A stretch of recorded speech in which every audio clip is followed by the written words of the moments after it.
Hi, everyone. Coach is here. If you have a question, raise your hand and I'll bring you into the room. Rebecca Harlow. Hey, Coach, as you're going through your prep here now, what is the biggest challenge that Atlanta presents?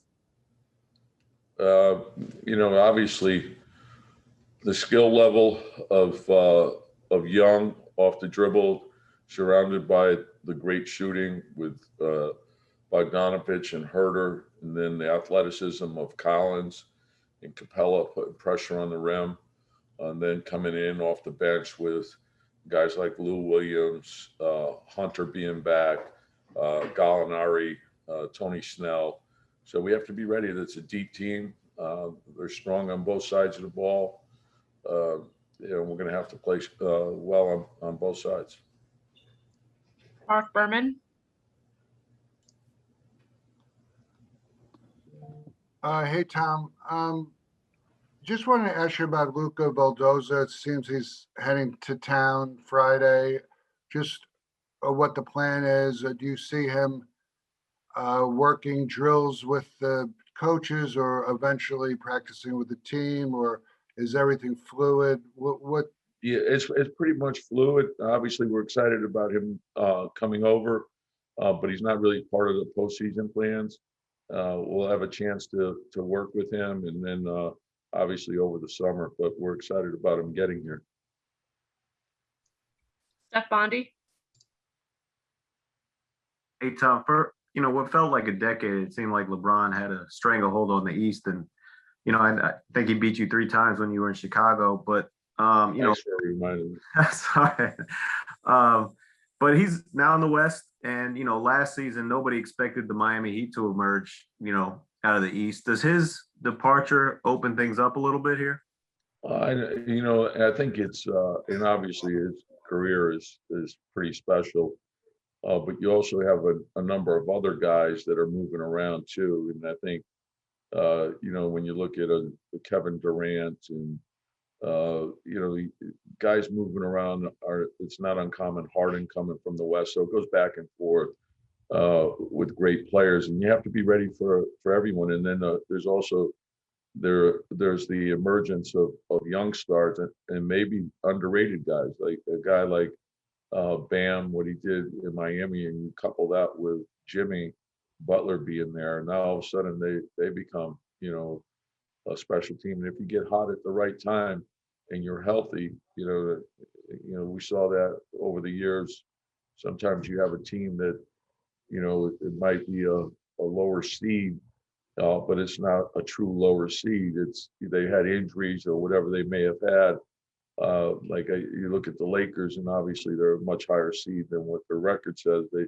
LeBron being out obviously set them back, and then so you have to be ready. But there's always a lot of great stories, and it's you have to take it one at a time, and you go from there. Ramona Shelburne. Hey, Coach. I'm just wondering, I know there's not that many people out and about in New York yet, or whatever. I know it's getting back to normal somewhat, but what's it like for you being back in New York, taking the Knicks to the playoffs right now? If you've got a feel for people, every store you go into, people want to, I guess fist bump you or something, whatever we're doing COVID-wise instead of shaking hands. It's been great. It's exciting because, obviously I was here in the 90s. I grew up in Connecticut. And I know things are starting to get back to normal. I was stuck in traffic this morning. So people are moving around again, and hopefully, by the end of the summer, it's back to normal. But it's a great sports town. As we know what basketball means to the city. And so hopefully we can give them something to be proud of. We got a special group of guys that have worked extremely hard all year long to put us into this position, and now the challenge starts all over again. Brian Mahoney. Having said that, Tom, knowing what basketball does mean here, when you would come in with Chicago and everything, could you kind of sense for a while that it's not supposed to be this way? It's not supposed to be as kind of down as it seems in this building in the city. Certainly not the way it was when you were here as an assistant. Yeah, well, Madison Square Garden's always been a special place, and I think, obviously I saw it at its heights in the 90s, and that was a special time with Jeff and the coaching staff and the great players that we had. It was a lot of fun, the big games that really meant a lot. You could see how excited the city was about the team. And then coming in with opposing teams and just seeing how excited your players are to play in the Garden. And, everyone knows we have great fans, and if you make a great play here, it's recognized. And so, I think every organization goes through ups and downs, and, and the best thing about the Knick fans is they stay with you, so, whether you're here or you're on the road, there's always a lot of New York people supporting the team. And, I think what the Knicks mean to the city, it's special. Ian Bagley. Tom, earlier in the season, when we would ask you about, lineups, rotation, stuff like that, you would always say consistently, like, we're evaluating everything, we're looking at everything.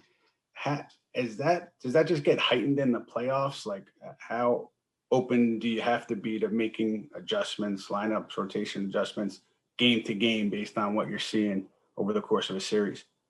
Well, you hit it on the head. You go game to game, but obviously there are things that you've done well throughout the course of the season. So teams really don't change who they are. The strengths of the club remain the same. There might be, a substitution that can change things some, a matchup that you may try to get to, that sort of thing. But usually the biggest adjustment that's made from game to game is the intensity level changes depending upon who may have won the previous game. So you have to be ready for that. And then just knowing with each game, the intensity goes high and higher because you're playing the same opponent over and over again. So they know you extremely well, you know them. This is where your fundamentals have to be ingrained. You have to understand what your counters are. If they do this, we do that, and try to take advantage of that. But it's about, how hard you can play, how smart you can play, and how together you can play. Steve Popper. Hey, Tom, I guess it's hard to be under the radar in New York, but has Reggie been a little bit, almost underrated for what he gives you, kind of steady on both ends?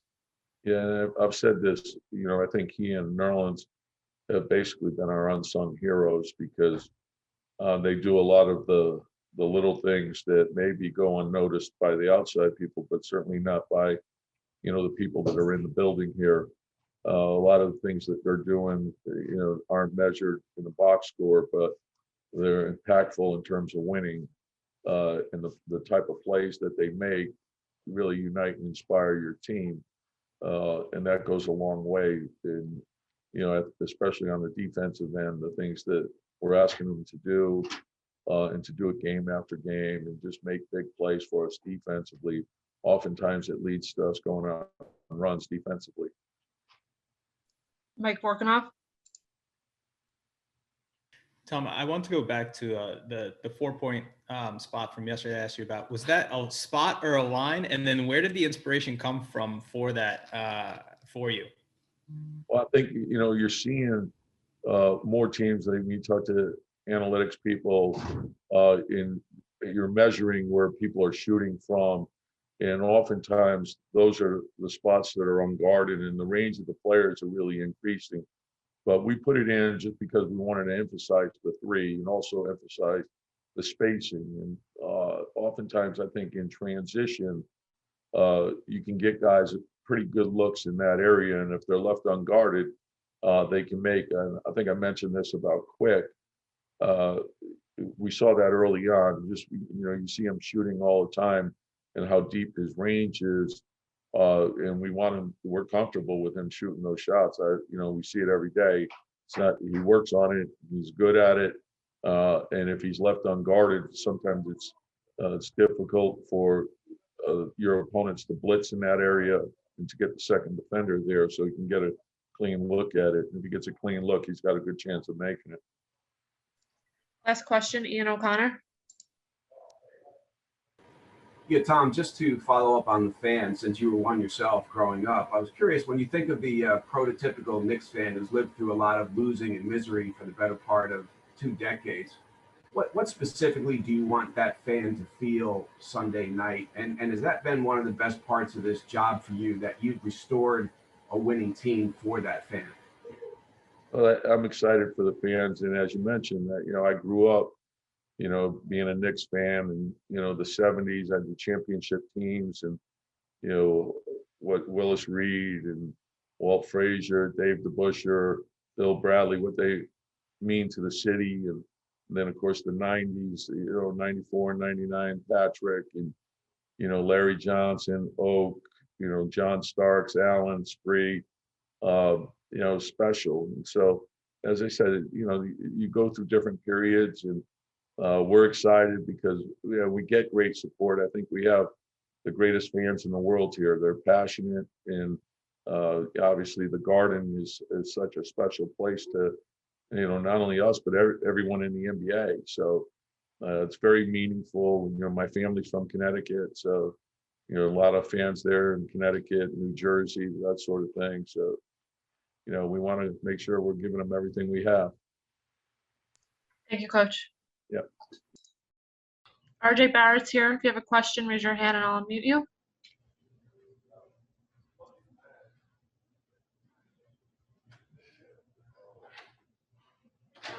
Steve Popper.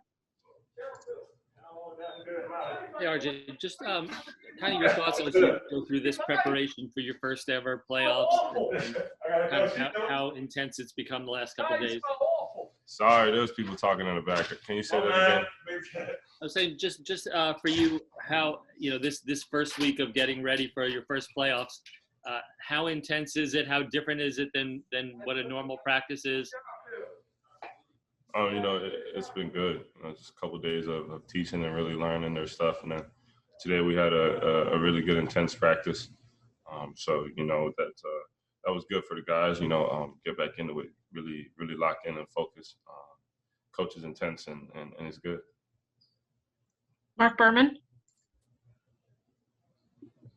This is your playoff debut. I mean, how do you equate this stage? I mean, is it very similar to the NCAA tournament when you were at Duke? The NCAA tournament is definitely, when I go home type feel. So you got to give everything, to that one game.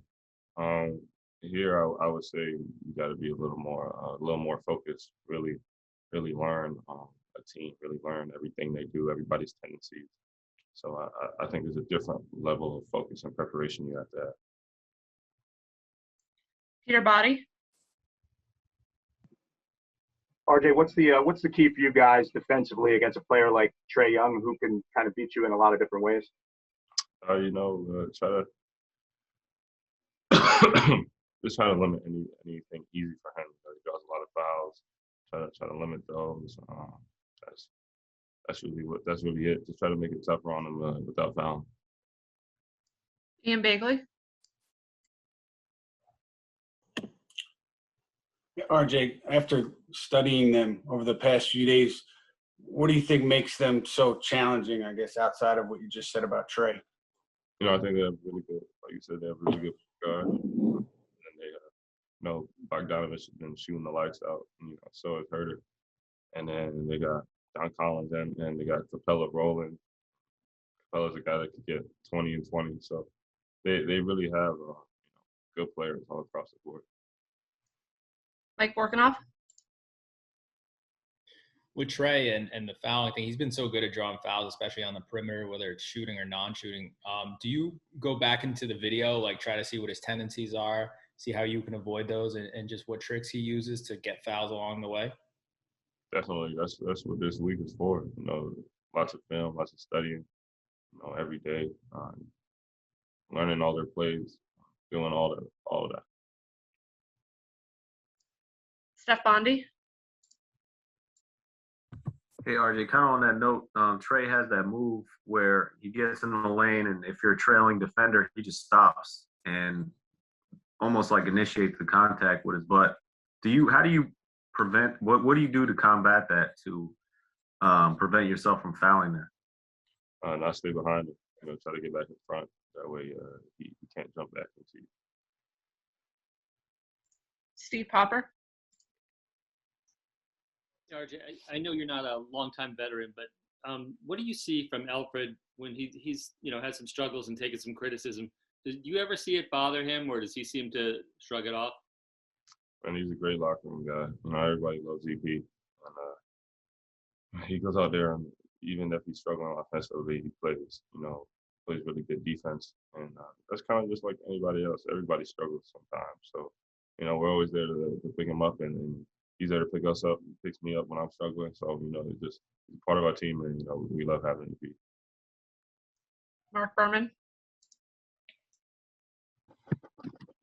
Hey, RJ, 72 games for you this season, and last season you were pretty durable. Do people not talk enough about your durability and how you played all 72 games, and even as a rookie you were pretty healthy? How proud are you that you were there every single game this year? Very proud and extremely blessed. Extremely blessed. I thank God for that. Thank God for health. But anytime I'm available, little nicks and bruises and that I can play through, definitely have done that. So they're just trying to show up and be there for my team every night. Last question, Rebecca Harlow.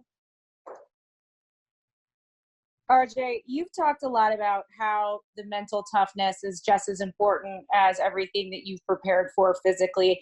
Are you seeing that pay off for yourself as you're honing in and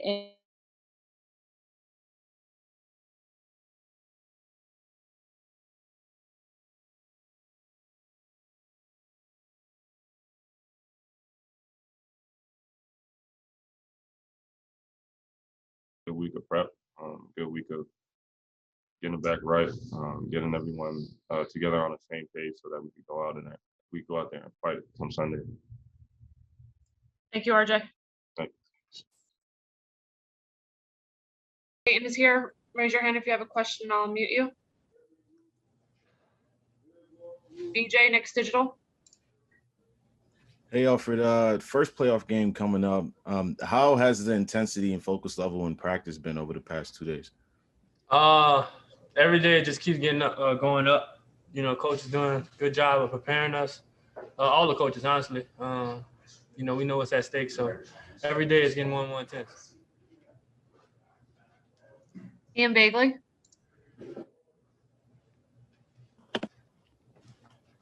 Elfrid, just the challenge Trae Young presents for you guys, especially on the perimeter. How much of a challenge does he present to you over the course of the series? He starts the offense. They kind of go as he goes.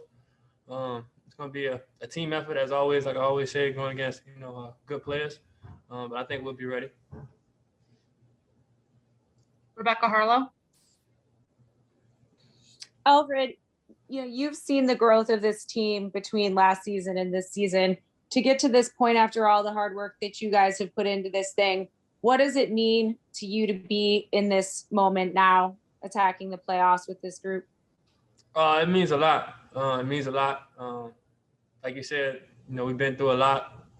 We work hard. We kept chipping at it, and finally seeing some of the fruits of our labor. But we still hungry. We still feel like we got a lot more to do. Steph Bondi. Hey, Elfrid. Confidence-wise, where are you right now? Obviously your minutes have gone down in the last few games. Just where are you at mentally with you and your confidence? I'm confident. I work on my game, so I'm confident. Steve Popper. Hey, Elfrid. Taj was just talking about RJ, but I guess it would apply to you too, as somebody who hasn't been in this situation before. He said that when you struggle, when you have your ups and downs, that being in New York kind of braces you for that, builds you up for that. Do you agree with that? Ask the question again. I'm sorry. Does being in New York, playing in the pressure of, in the attention of New York, does that help you when you're having struggles or shots aren't falling, things with criticism comes? I guess. I don't really know what you're looking for. I'm sorry. I ain't trying to be rude. I just don't know. Mark Berman. Hey, Elfrid. Yeah, I mean, obviously your scoring averages are dipping. How do you just assess how you've been playing? Obviously, you bring a lot of intangibles in defense that Thibodeau talks about all the time. I assess my playing about how my team is doing, and we've been winning. So, then we're in the playoffs. Thank you, Elfrid. Thank you. Perfect. Cool. Yep. Taj Gibson's here. If you have a question, raise your hand and I'll bring you into the room. BJ, Knicks Digital. Hey, Taj. How's it been for you personally as a New Yorker being a part of this team and helping the Knicks get back into the playoffs? It's been great, because understanding what we wanted to do last year, we really didn't get done, and how the year went, to just bounce back with kind of the same group of guys and to go through it all with a coach that I've been with my whole career. It's been amazing. But just being a New Yorker is even great because it's blood, sweat, and tears. It's what you grow up watching. It's what you grow up, AAU, high school. This is what you do every summer, watch Knicks basketball. And I'm just enjoying it every day, coming to practice, watching film. I'm a kid in a candy shop. Rebecca Harlow.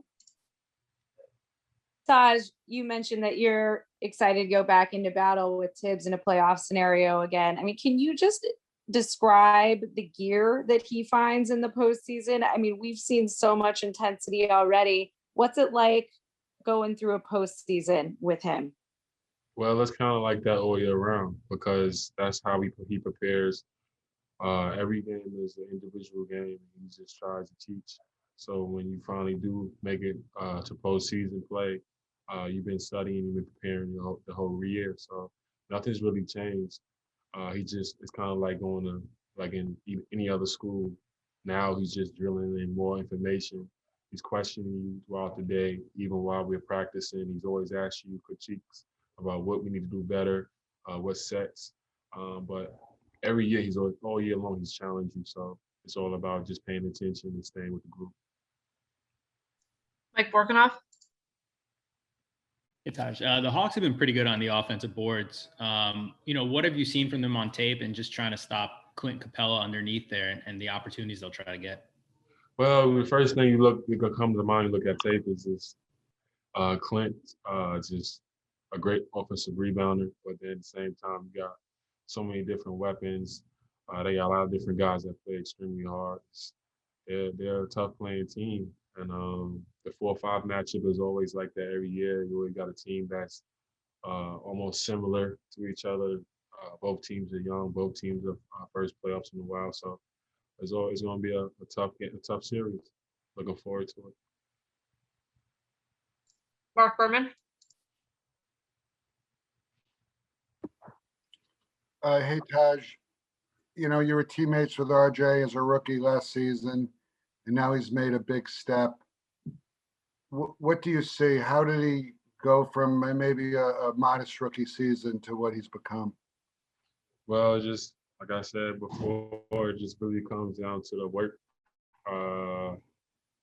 We have a schedule. When you come into our practice, you can see everybody getting to work. You got the bigs, you got the guards, everybody's really focused in, everybody watches film.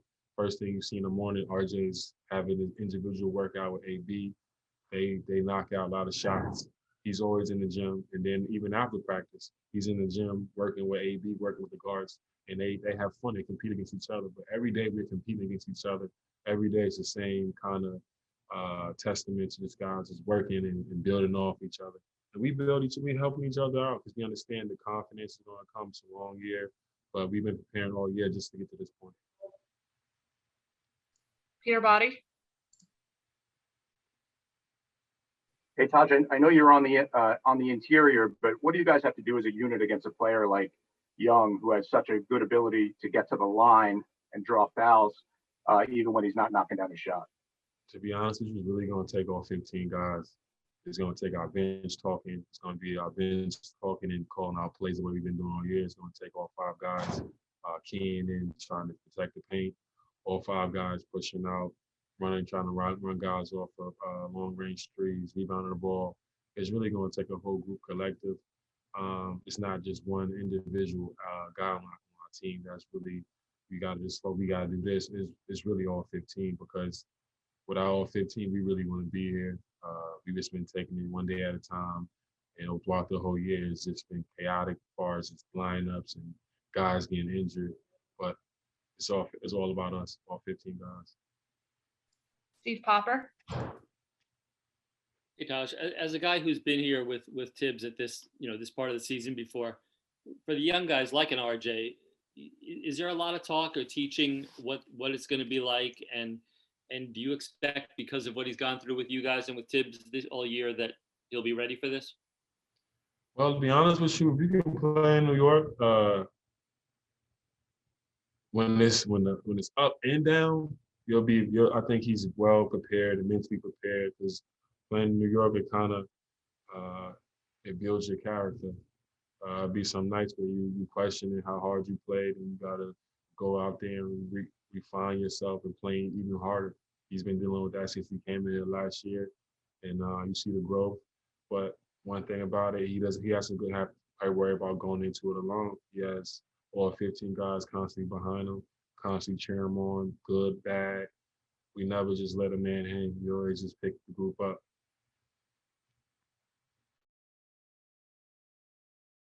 Rebecca Harlow.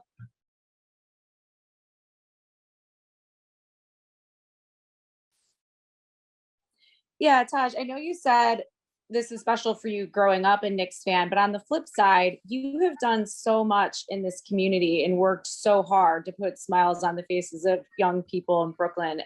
What does it mean to you to be able to give them this joy of a good team heading into the postseason? And have you had anyone reach out?